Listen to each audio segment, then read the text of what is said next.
Bienvenue à cette nouvelle vidéo de partage sur l'éveil spirituel, entrer dans le processus d'éveil.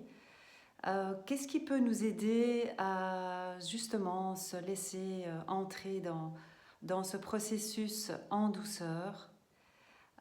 Pour ma part, de mon expérience, ce qui aide beaucoup, c'est de méditer, de rester dans une position de témoin par rapport à tout ce qui fluctue en nous et donc de rester dans l'observation, tranquille, posée, à distance de l'ensemble des choses qui se manifestent. Donc on a bien sûr plein de sensations physiques, le va-et-vient respiratoire, des sensations agréables et moins agréables. Donc ça peut déjà être observé avec recul. Au lieu de dire mes sensations, je t'invite à dire il y a des sensations dans le champ de conscience que je suis.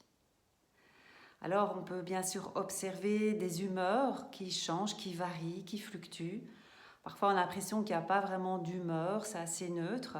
Parfois il y a des humeurs qu'on va qualifier d'heureuses, donc de joie, d'enthousiasme, une sensation d'euphorie, une sensation de bien-être, de paix, etc. Et puis on voit bien que ça change aussi, que ça se transforme et puis tout à coup apparaissent d'autres humeurs, d'autres émotions qui, elles, sont beaucoup moins agréables à vivre.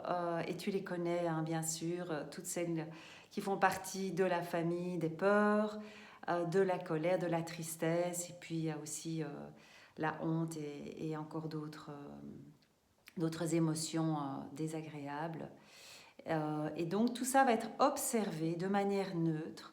Prends l'habitude donc dans cet exercice de ne pas t'approprier ces émotions. Mes émotions, mes humeurs, je me sens comme ci, je me sens comme ça.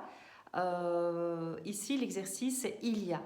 Qu'est-ce qu'il y a? Donc c'est comme regarder comme un scientifique qui regarde les cellules là, avec ses appareils de mesure et qui objective les choses, qui dit il y a, tiens, il y a de la joie maintenant, tiens, il y a de la quiétude, tiens, il y a de l'anxiété, tiens, il y a de l'impatience, tiens, il y a du bien-être, etc. Et voir aussi en dernier lieu ou en premier lieu, comme tu veux, comme ça vient, le mental. Donc le mental bavard, cette espèce de radio intérieure.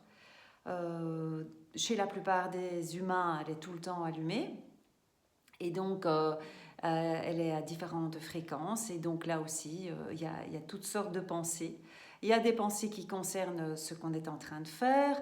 Il y a des pensées qui concernent des choses du passé, qui vont venir mettre en couleur ou projeter des choses sur ce qui se passe dans l'instant présent. Et puis aussi, il y a toute la faculté d'imagination, de dramatisation qui peut jouer aussi et qui va aussi colorer ce qu'on vit dans l'instant présent.